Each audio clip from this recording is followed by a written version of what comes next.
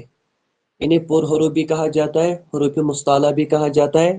وہ حروف جن کو پڑھتے وقت انسان کو اپنے ہونٹوں کو گول کرنا پڑے. اور جو باقی کے حروف ہیں انہیں کہا جاتا ہے باریک. باریک کس کو کہتے ہیں؟ کہ جس کو پڑھتے وقت انسان کو اپنے ہونٹوں کو گول نہ کرنا پڑے.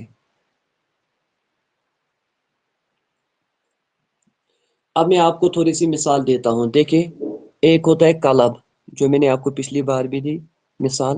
اس کلب کا مطلب ہے کتا. وہ اللہ کی بندی، میں نے کہا نا ریکارڈنگ ہو رہی ہے. اب میں کتنی دفعہ کہوں؟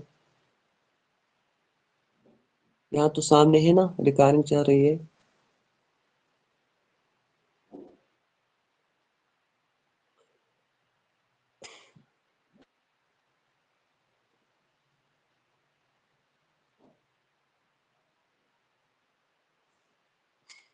ایک ہوتا ہے کلب. اس کلب کا مطلب ہوتا ہے کتا. ٹھیک ہے، یہ آپ کو یاد رکھنا ہے، کتا. ایک ہوتا ہے کلب، ایسے، کیونکہ میں انگلی سے لکھ رہا ہوں نا یہاں پہ، اچھے سے لکھنا نہیں آتا ہے. اس کلب کا مطلب ہوتا ہے دل. تو دو کلب ہے، ایک ہے کلب، ایک ہے قلب. اب دیکھیں، ایک کلب کا مطلب نکلتا ہے کتا، اوپر والے کا. اور نیچے والے کا جو قلب ہے اس کا مطلب نکلتا ہے دل. آپ لوگوں نے پڑھا ہوگا وہ آمنت باللہ کما ہوا باسمائہ وصفاتہ وقبلت جمیع احکامہ اقرار باللسان وتصدیق بالقلب. کہ ہم زبان سے بھی اقرار کرتے ہیں اللہ ایک ہے، اور وتصدیق بالقلب، دل سے بھی گواہی دیتے ہیں اللہ ایک ہے. اب وہاں پہ کون سا والا قلب ہے؟ اب وہاں پہ یہ والا قلب ہے، کیونکہ اس والے قلب کا مطلب نکلتا ہے دل. تو اگر انسان نے وہاں اس قلب کے بجائے یہ والا قلب پڑھا تو اس کا مطلب نکلے گا کتا، کہ نعوذ باللہ کتا بھی اللہ کے برابر ہے. تو آپ دیکھیں معنی کے اندر کتنی تبدیلی ہو رہی ہے. اب یہ کیسے پتا چلے گا اس والے قلب اور اس والے قلب میں فرق کیا ہے؟ اس لیے ہم تجوید سیکھتے، مخارج سیکھتے ہیں. کیونکہ اسی لیے مخارج کا سیکھنا فرض عین ہے، کہ جس سے ہمارا قرآن درست ہو جائے. کہ یہ والا قلب جو ہے اس کے آگے میں کیف ہے، ٹھیک ہے نا، اس کا مطلب نکلتا ہے کتا. یہ والا جو قلب ہے اس کے آگے میں قاف ہے، اس کا مطلب نکلتا ہے دل. اب کیسے پتا چلے گا ان دونوں کے بیچ میں فرق کیا ہے؟ وہ فرق آپ کے سامنے واضح ہے، جو آپ نے ابھی پڑھا، کہ 7 حروف ایسے ہے، 7 حروف ایسے ہے جہاں پہ بھی وہ قرآن کے اندر آئے وہاں پہ انسان کو اپنے ہونٹوں کو گول کرنا ہے. تو وہ یہ والا جو قاف ہے، دل کا جو یہ قاف ہے، یہ پر حروف میں سے ہے، یعنی اس کو پڑھتے وقت ہونٹوں کو گول کرنا ہے. اور یہ والا جو کاف ہے اس کو ہونٹ گول نہیں ہوں گے، کیونکہ یہ ان 7 حروفوں میں سے نہیں آئے گا. تو اگر قلب کے کاف کو ہونٹ گول نہیں کریں گے تو اس کا مطلب نکلے گا کتا. اور اگر قلب کے قاف کو ہونٹوں کو گول کریں گے تو اس کا مطلب نکلے گا دل. اب دیکھیں میننگ کے اندر کتنی تبدیلی آ رہی ہے. خالی ہونٹ گول کرنے سے یا نہ گول کرنے سے ایک لفظ کا 2 معنی نکلتے ہیں. تو اسی لیے مخارج کا سیکھنا فرض عین ہے. تو اب جب ہم کبھی بھی کہیں گے دل، تو اس والے قلب کو ہم پہلے جو قاف پڑھیں گے نا اس کو موٹا پڑھیں گے، ہونٹوں کو گول کریں گے، تب اس کا مطلب نکلے گا دل. اگر ہم نے کاف کو موٹا نہیں پڑھا تو اس کا مطلب نکلے گا کتا. اب جو ہم پڑھتے وتصدیق بالقلب، کہ ہم دل سے بھی گواہی دیتے اللہ ایک ہے، تو وہاں پہ جو وتصدیق بالقلب ہے اس کو ہونٹوں کو گول کرنا ضروری ہے، قاف کو اس کو موٹا پڑھنا ضروری ہے، تب اس کا صحیح مطلب نکلے گا، صحیح میننگ نکلے گا. اگر ہم نے اس کو ہونٹوں کو گول نہیں کیا تو یاد رکھے قرآن کا بھی میننگ چینج ہو سکتا ہے. جیسے میں آپ کو مثال دیتا ہوں.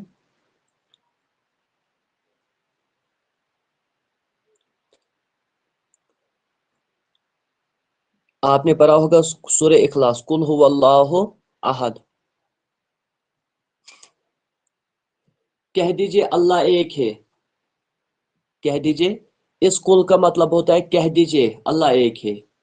دوسرا ہے قرآن میں ایسے قاف، کلو وشربو، یہ آیت ہے، ہنی ام بما کنتم تعملون، یعنی اس کلو کا مطلب ہوتا ہے کھاؤ۔ اب دیکھیں یہ دو قسم کی کل ہے، ایک اوپر والا ہے کل، اس کا مطلب ہے کہہ دیجئے اللہ ایک ہے۔ نیچے ہے کلو وشربو، یہ بھی کل ہے، تو اس کا مطلب ہے کھائیے۔ اس والے قاف کو موٹا پڑھنا ہے، اس والے قاف کو باریک پڑھنا ہے۔ اس والے قاف کو زبان کے پچھلے والے حصے سے ادا کرنا ہے، یہ آپ مخارج انشاءاللہ آگے آگے پڑھیں گے، اور اس والے قاف کو اس سے تھوڑے آگے ادا کرنا ہے۔ اب بہت سارے لوگ پڑھتے سیدھے قل هو اللہ احد، کہہ دیجئے اللہ ایک ہے۔ اب اگر یہ قاف، یہ والا جو قاف ہے کہہ دیجئے کہ اللہ ایک ہے، صحیح طریقے سے ادا نہیں ہوا، ہم نے اس قاف کے بجائے یہ والا قاف پڑھا، تو اگر یہ والا قاف یہاں پہ لگے گا نا، تو اس کا مطلب ہوتا ہے کھائیے اللہ ایک ہے، یعنی اللہ کو کھائیے۔ اب دیکھیں میننگ کے اندر کتنی تبدیلی آ رہی ہے، تو پتہ چلتا ہے کہ اگر حروفوں کا صحیح طریقے سے مخارج ادا نہ ہوا تو قرآن کا کبھی کبھی میننگ بھی چینج ہو سکتا ہے، اور اس بات پہ بھی میننگ چینج ہو سکتی ہے کہ کہاں پہ ہونٹ گول کرنے ہیں کہاں پہ نہیں۔ تو ایک قلب، اس قلب کو موٹا پڑھیں گے قاف کو، اس کا مطلب ہے دل۔ دوسرا ہوتا ہے قلب، کاف کو موٹا نہیں پڑھیں گے باریک پڑھیں گے تو اس کا مطلب نکلے گا کتا۔ تو اسی لیے ہر ایک مسلمان، چاہے مرد ہو یا عورت ہو، ہر ایک مسلمان پہ اتنا مخارج یعنی تجوید کا سیکھنا، مخارج کا سیکھنا فرض عین ہے، جس سے ہمارا قرآن درست ہو جائے، کہ ہم صحیح طریقے سے قرآن کو سمجھنے والے بن جائے، کہ زال، زا، ضاد، ان میں کیا فرق ہے، تا، تو، ان میں کیا فرق ہے، زال، ضا، ان میں کیا فرق ہے، سین، صاد، ان میں کیا فرق ہے۔ تو الف سے یہاں تک 29 حروف ہے، ان 29 حروف میں سے 7 حروف ایسے ہیں جہاں پہ بھی یہ 7 حروف قرآن کے اندر آئے جو میں نے آپ لوگوں کو ابھی بولا، خا، صاد، ضا، طا، ظا، غین، قاف، جن کا آپس میں مجموعہ بنتا ہے خصا، زگتن، کز۔ تو جہاں پہ بھی یہ 7 حروف قرآن کے اندر آئیں گے وہاں پہ انسان کو اپنے ہونٹوں کو گول کرنا ضروری ہے۔ اگر انسان اپنے ہونٹوں کو گول نہیں کرے گا تو قرآن کا میننگ بھی چینج ہوگا۔ اب میں آپ کو اور ایک مثال دیتا ہوں، جیسے ہم پڑھتے ہیں سورہ فاتحہ، اللہ کے نبی علیہ السلام نے کیا فرمایا کہ سورہ فاتحہ تمام بیماریوں کی دوا ہے، کہ اگر کوئی انسان بیمار ہو سورہ فاتحہ کو 7 مرتبہ پڑھے، پھر پانی پہ دم کرے، پھر بیمار کو پلایا جائے، تو اللہ تعالیٰ اس سورہ کی برکت سے اس کو شفا عطا فرمائیں گے۔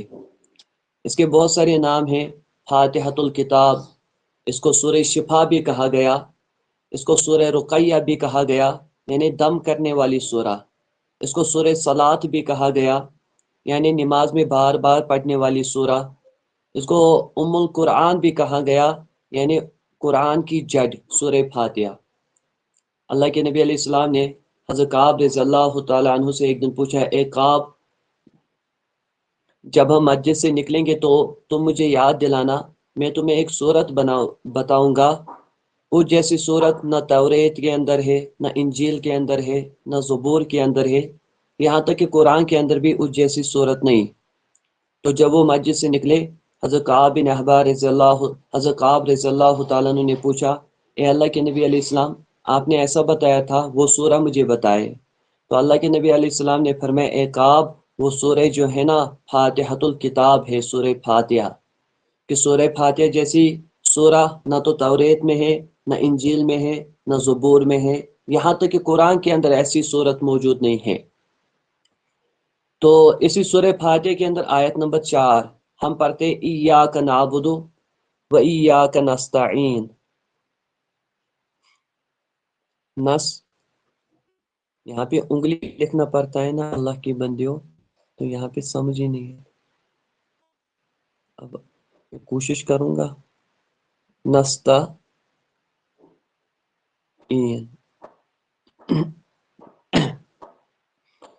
تو آیت نمبر 4 میں ہم پڑھتے ہیں ایاک نعبد و ایاک نستعین۔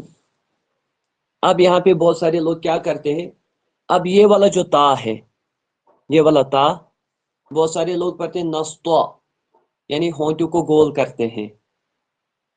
اب یہ والا جو تا ہے نا، اس کو باریک پڑھیں گے، کیونکہ ابھی ہم نے پڑھا خالی 7 حروفوں کو ہونٹ گول ہوتے ہیں، باقی اور بھی ہوتے ہیں، وہ ہم آگے پڑھیں گے۔ را کو ہوتے ہیں، اور وہ کب ہوں گے، لفظ اللہ کو ہوں گے، اور کیوں کب ہوں گے، اور جہاں پہ حروف لین کی نشانی ہے۔ لیکن ابھی جو ہمارا سبق ہے، یہ جو تا ہے، اس کو ہم پڑھتے ہیں ایاک نعبد و ایاک نستعین۔ بہت سارے لوگ پڑھتے ہیں نستعین، یعنی اس والے تا کو گول کرتے ہیں، تو یہ صحیح طریقہ نہیں ہے، یہ صحیح طریقہ۔ ہاں، اگر یہاں پہ یہ والا تا ہوتا، اس والے تا کو موٹا پڑھا جاتا ہے، اس والے تا کو موٹا نہیں پڑھا جاتا ہے، اس والے تا کو باریک پڑھا جاتا ہے۔ اور باریک کس کو کہتے ہیں؟ جہاں پہ ہونٹ گول نہ ہو۔ تو اب صحیح طریقہ کیا ہے؟ ایاک نعبد و ایاک نستعین، نستعین۔ تو نستو جو کہتے ہیں نا، یہ صحیح طریقہ نہیں ہے، یہ غلط طریقہ ہے۔ تو کیا ہے؟ نستعین۔ کیونکہ یہ 7 حروف اب جہاں پہ بھی قرآن کے اندر آئیں گے، ہم دیکھیں گے۔ اب ہم قرآن کو کھولیں گے، گھر کے اندر سورہ فاتحہ کے اندر دیکھیں گے، سورہ ناس کے اندر دیکھیں گے، سورہ فلق میں دیکھیں گے، یا جہاں پہ بھی ہم قرآن کے اندر ان 7 حروفوں کو دیکھیں گے، ہمیں یاد رکھنا ہے کہ ان 7 حروفوں کو پڑھتے وقت ہمیں اپنے ہونٹوں کو گول کرنا ضروری ہے، اور ان 7 حروفوں کو کیا کہا جاتا ہے؟ پر حروف۔ ٹھیک ہے، اتنا آیا سمجھ؟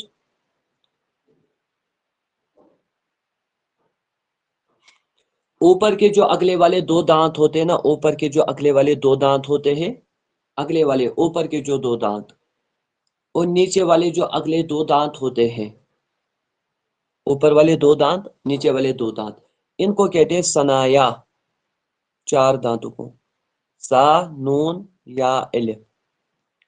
اوپر والے اگلے 2 دانتوں کو اور نیچے والے اگلے 2 دانتوں کو، یہ 4 دانت ہوئے، ان کو کہتے ہیں ہم عربی میں ثنایا۔ اب اوپر والے جو 2 دانت ہیں، ان کو کہتے ہیں ثنایا علیا، ثنایا علیا۔ اور نیچے والے جو 2 دانت ہیں، ان کو کہتے ہیں ثنایا سفلا، سواد ہے۔ اوپر والے اگلے 2 دانتوں کو کوئی آپ کو سوال کرے گا کیا کہتے ہیں، ہم کہیں گے ثنایا علیا۔ اور نیچے والے اگلے 2 دانتوں کو کوئی ہمیں سوال کرے گا کیا کہتے ہیں، تو ہم کہیں گے ثنایا سفلا۔ ٹھیک ہے، تو الف سے یا تک 29 حروف ہے، ان کو حروف تہجی کہتے ہیں، یعنی ہجا کے ساتھ۔ ان 29 حروف میں سے 7 حروف ایسے ہیں، جہاں پہ بھی یہ قرآن کے اندر آئے، انسان کو اپنے ہونٹوں کو گول کرنا ہے۔ وہ 7 حروف کون کون سے ہیں؟ خا ہے، صاد، ضاد، طا، ظا، غین، قاف۔ اور مخارج کس کو کہتے ہیں؟ حروف کی ادائیگی، یعنی آواز نکلنے کی جگہ۔ تجوید کس کو کہتے ہیں؟ کہ ہر حروف کو اس کے صفات کے ساتھ، اس کے لہجے کے ساتھ، اس کی آواز کے ساتھ ادا کرنا، اس کو ہم کہتے ہیں تجوید۔ ٹھیک ہے، اور میں نے آپ کو کچھ مثالیں دی، آپ قرآن کو آپ کھولیں گے اور دیکھیں گے کہاں پہ ہونٹوں کو گول کرنا ہے، پھر انشاءاللہ تعالیٰ کل سے ہم ان کے مخارج شروع کریں گے۔ ٹھیک ہے بیٹا، آیا آپ لوگوں کو سمجھ، جو نئے والے ہیں؟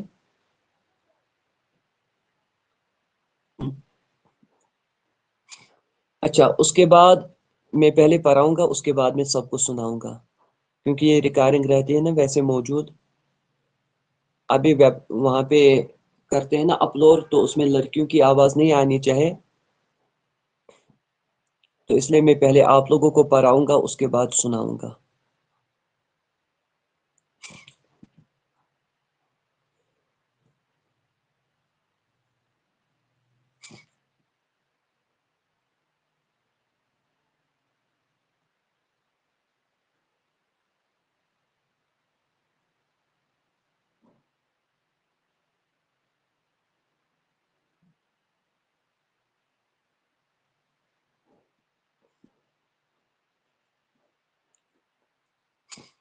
اس کے بعد والے جو ناظرہ پڑھتے ہیں، ان کو پڑھنا ہے سورہ اخلاص۔ ٹھیک ہے نا؟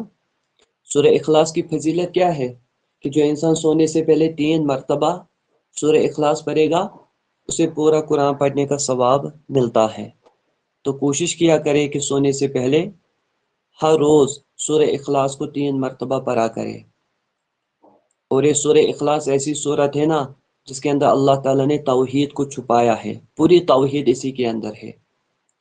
وہ جب مکہ کے مشرکین آئے تو اللہ کے نبی علیہ السلام سے سوال کیا کہ آپ بتائیں آپ کا رب کیسا ہے، اس کی صفاتیں بیان کریں، تو اس پہ یہ صورت نازل ہوئی، سورہ اخلاص۔ بسم اللہ الرحمن الرحیم، قل هو اللہ احد۔ اب جن لوگوں نے مخارج پڑھا ہے، انہوں نے مخارج پڑھا ہوگا، انہوں نے مخارج پڑھا ہے نا جو یہاں تک پہنچے ہیں، تو ان کو پتا ہوگا قاف کا مخرج کیا ہے، زبان کی پچھلی والی جڑ جسے کہتے ہیں کوا۔ تو لفظ اللہ کو موٹا پڑھیں گے کیونکہ لفظ اللہ سے پہلے زبر آئی۔ اس کے بعد اصل میں احدن، تو دال پہ 2 پیش ہے، تو وہاں پہ ہم نے وقف کیا تو وہ 2 پیش تبدیل ہوگا جزم میں، ٹھیک ہے۔ بسم اللہ الرحمن الرحیم، قل هو اللہ احد۔ اور بہت سارے لوگ، میں نے آپ کو کیا کہا تھا، جلدی جلدی میں پڑھتے ہیں نا نماز میں، یہ 4 کل جو ہے نا جن کو ہم معوذتین کہتے ہیں، بہت سارے لوگ جلدی جلدی میں پڑھتے ہیں کل اعوذ برب الناس، یا کل اعوذ برب الفلق، یا کلیا، ایسے پڑھتے، تو ایسے نہیں پڑھنا چاہے۔ یہ کلا نہیں ہے، یہ خالی قاف لام پیش کل ہے، ٹھیک ہے نا۔ کیونکہ آپ لوگوں نے پڑھا ہے تجوید کس کو کہتے ہیں، ہر حروف کو اس کے صفات کے ساتھ، اس کی آواز کے ساتھ، اس کے لہجے کے ساتھ ادا کرنا۔ تو جلدی جلدی میں کلا نہ کہا کرے، اچھے طریقے سے پڑھا کرے۔ اللہ تعالیٰ فرماتے قرآن کو ایسے پڑھو جیسے نازل کیا گیا۔ اور حضرت عائشہ رضی اللہ تعالیٰ عنہا فرماتی ہے کہ نبی علیہ الصلوۃ والسلام قرآن کو ٹھہر ٹھہر کے پڑھتے تھے، یعنی ایک آیت پڑھتے تھے، اس کے بعد نبی علیہ السلام سانس توڑتے تھے، اس کے بعد ایک آیت پڑھتے تھے، اس کے بعد نبی علیہ السلام سانس توڑتے تھے، اچھے طریقے سے۔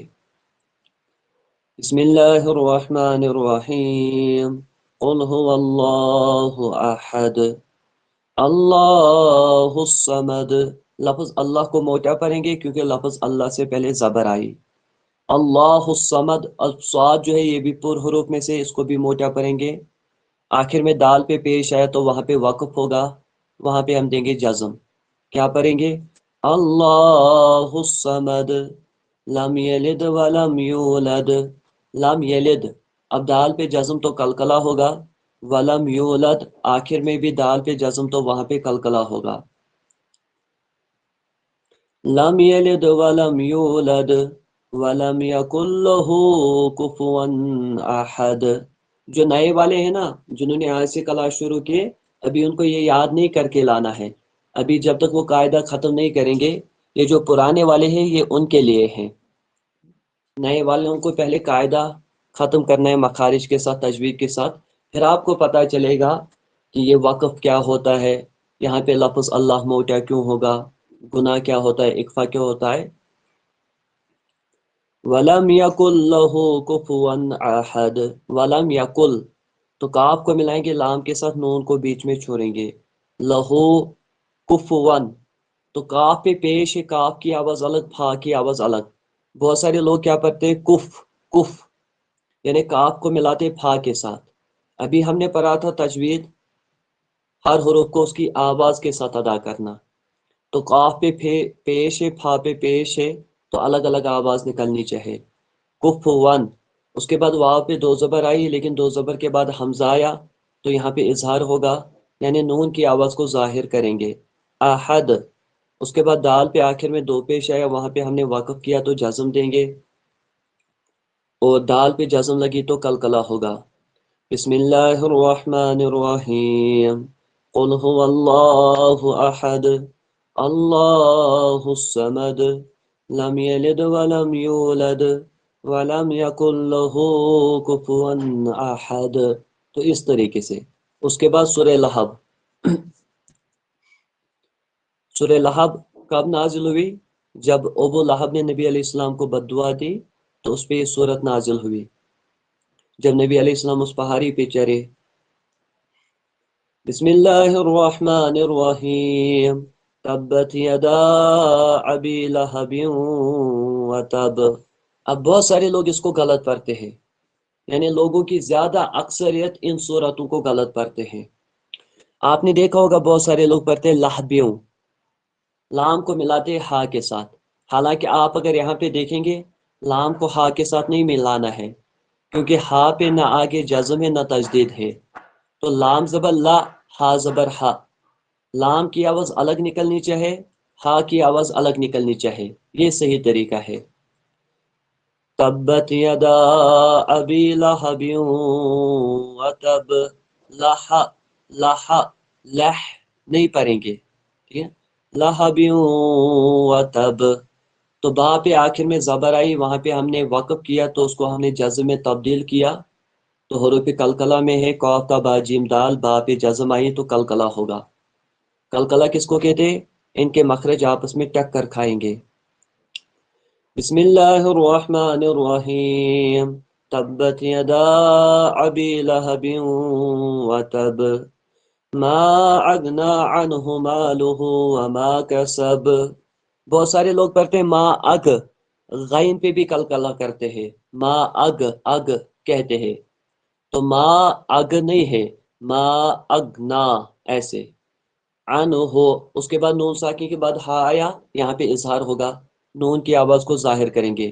اور بہت سارے لوگ یہاں پہ پڑھتے ہیں ما لہو، حالانکہ لام پہ پیش ہے، اور پیش کی آواز کہاں جاتی ہے؟ آگے، تو کیا کہیں گے؟ ما لہو، اس کے بعد وما کسب۔ اب با پہ ہم نے وقف کرنا ہے تو با پہ زبر ہے، تبدیل ہوگی جزم میں، تو یہاں پہ بھی قلقلہ ہوگا۔ بسم اللہ الرحمن الرحیم، تبت یدا ابی لہب وتب، ما اغنى عنہ مالہ وما کسب، سیصلی نارا ذات لہب۔ سیصلی، سین کو باریک پڑھیں گے، صاد کو موٹا پڑھیں گے۔ اب ہمیں، آپ لوگوں نے مخارج پڑھا ہے پرانے والوں نے، تو سین کو باریک، صاد کو موٹا، آواز الگ الگ نکلنی چاہے، سیصلا سیصلا ایسے، نارا، اس کے بعد دو زبر کے بعد جو الف ہے نا، کیونکہ میں نے آپ کو کہا تھا دو زبر کے ساتھ اپنا الف ہوتا ہے، دو زیر دو پیش کے ساتھ اپنا الف نہیں ہے، لیکن دو زبر کے ساتھ اپنا الف ہے، کہ جہاں پہ بھی دو زبر لکھا جاتا ہے وہاں پہ اس کا الف ایڈ کیا جاتا ہے، وہ اس کا اپنا ہوتا ہے۔ تو یہاں پہ دو زبر کے بعد جو الف ہے نا، یہ اس کا اپنا ہے۔ آپ یہ نہیں کہ تنوین کے بعد الف ہے یہ نہیں کہیں گے، بلکہ یہاں پہ دو زبر کے بعد زال کہیں گے، اور جو زال ہے یہ حروف اکفا میں سے ہے، اور آپ لوگوں نے پڑھا ہوگا تنوین یا نون ساکن کے بعد حروف اکفا آوے تو نون کی آواز کو ناک میں چھپائیں گے، اور جتنی دیر تک ہم ایک الف لکھتے ہیں تو یہاں پہ نون کی آواز کو ناک میں چھپائیں گے، کیا پڑھیں گے؟ نارا ذات لہب، زال کو نکالیں گے زبان باہر، ذات، اس کے بعد لہب، لہ، پھر سے ہا کی اور لام کی آواز نہیں ملائیں گے، الگ الگ پڑھیں گے، لہب۔ اس کے بعد با کے نیچے دو زیر ہے آخر میں، وہاں پہ ہم نے وقف کیا تو دو زیر تبدیل ہوگی جزم میں، اور یہاں پہ بھی قلقلہ ہوگا۔ بسم اللہ الرحمن الرحیم، تبت یدا ابی لہب وتب، ما اغنى عنہ مالہ وما کسب، سیصلی نارا ذات لہب ایسے، وامرأته حمالة الحطب۔ یہاں پہ اب یاد رکھے، بہت سارے لوگ یہاں پہ حمزہ پہ لگاتے ہیں زبر، اور کیا پڑھتے وَأَم، حالانکہ یہ وَأَم نہیں ہے، الف بیچ میں خالی ہے، تو واو کو ملانا ہے میم کے ساتھ، تو وَأَم نہیں کہیں گے، بلکہ کیا؟ وم، واو کو ملائیں گے میم کے ساتھ، واو میم زبر وم ایسے، وَأَم صحیح طریقہ نہیں ہے، تو وَامْرَأَتُهُ، یا بہت سارے لوگ پڑھتے ہیں وَامْرَأَتَهُ، تا پہ لگاتے ہیں زبر، حالانکہ تا پہ کیا ہے؟ پیش، تو کیا پڑھیں گے؟ وَامْرَأَتُهُ ایسے، وَامْرَأَتُهُ حَمَّا، میم پہ تجدید تو گناہ ہوگا، میں نے آپ کو کہا تھا نون اور میم پہ تجدید تو گناہ ہوگا۔ گناہ کس کو کہتے ہیں؟ یہ وہ گناہ نہیں ہے جو اللہ کی نافرمانی کی جاتی ہے، یہ گناہ ہے جو غین اور نون سے بنا ہے ایسے، یہ گناہ کہتے ہیں ناک میں آواز چھپانے کو۔ تو میم اور نون پہ تجدید ہو تو گناہ ہوگا. یہاں پہ اب ناک میں آواز چھپانی ہے ایک الف کے برابر. حمالۃ الحطب. اب یہاں پہ نظر رکھے. لتل لتل کا جو تا آیا اس کو باریک پڑھنا ہے کیونکہ یہ باریک حروف میں سے ہے. لیکن حطب کا جو تا آیا یہ وہ تا ہے جو پر حروف میں سے ہے, اس کو موٹا پڑھنا ہے. تو لتل کا جو تا ہے اس کو باریک پڑھیں گے, حطب کا جو تا ہے اس کو موٹا پڑھیں گے. تو کیا پتہ چلتا ہے, لتل کی آواز الگ نکلنی چاہے اور حطب کا جو طا ہے اس کی آواز الگ نکلنی چاہے. یہی اصل میں تجوید ہوتا ہے. اور آخر میں با کے نیچے با کے نیچے زیر آئی وہ تبدیل ہوگی جزم میں, تو وہاں پہ بھی قلقلہ ہوگا. آپ کیسے پڑھیں گے؟ وَامْرَأَتُهُ حَمَّالَةَ الْحَطَبِ, اس طریقے سے. فِي جِيدِهَا حَبْلٌ مِّن مَّسَدٍ. فِي جِيدِهَا, اب یہ والا جو ہا ہے یہ حلق کے نچلے والے حصے سے ادا ہوتا ہے. آپ لوگوں نے پڑھا ہوگا فی جیدہا, اس کو بھاری پڑھیں گے. میں نے آپ لوگوں کو کہا تھا اس والے ہا میں اور اس والے ہا میں فرق کیا ہوتی ہے, یہ میں نے آپ کو پچھلے تجوید میں بتایا تھا. تو فی جیدہا, یہ والے ہا کو بھاری پڑھیں گے, حلق کے نچلے والے حصے سے ادا ہوتا ہے. اس کے بعد جو حبلم کا ہا ہے یہ حلق کے بیچ والے حصے سے ادا ہوتا ہے. تو کیا پتہ چلتا ہے, فی جیدہا کا جو ہا ہے اس کی آواز الگ نکلنی چاہے, حبلم کا جو ہا ہے اس کی آواز الگ نکلنی چاہے, کیونکہ یہ دونوں سیم حروف نہیں ہے بلکہ الگ الگ ہے, ان کے مخارج بھی الگ الگ نکلتے ہیں. اس کے بعد حبلم, میم پہ پھر سے تجدید آئی تو گناہ ہوگا. اس کے بعد میم کو ملائیں گے اس میم کے ساتھ, نون کو بیچ میں چھوڑیں گے, اور آگے اگر اس میم کو اس میم کے ساتھ ملائیں گے پھر سے میم پہ تجدید, پھر سے گناہ ہوگا, کیونکہ نون اور میم پہ تجدید تو گناہ ہوگا نا. آخر میں دال کے نیچے زیر ہے تو وہاں پہ وقف ہوگا, وہ تبدیل ہوگا جزم میں اور وہاں پہ قلقلہ ہوگا. تو کیا کریں گے؟ فی جیدہا حبلم, فی جیدہا, اس کو بھاری پڑھیں گے, جیدہا ایسے. اس کے بعد حبلم, ہا اس والے کو پتلا پڑھیں گے حلق کے بیچ والے حصے سے. فی جیدہا حبل من مسد. بسم اللہ الرحمن الرحیم. قل هو اللہ احد اللہ الصمد لم یلد ولم یولد ولم یکن له کفوا احد.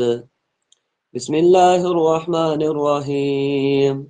تبت یدا ابی لہب وتب ما اغنى عنه ماله وما كسب سيصلى نارا ذات لهب وامرأته حمالة الحطب في جيدها حبل من مسد.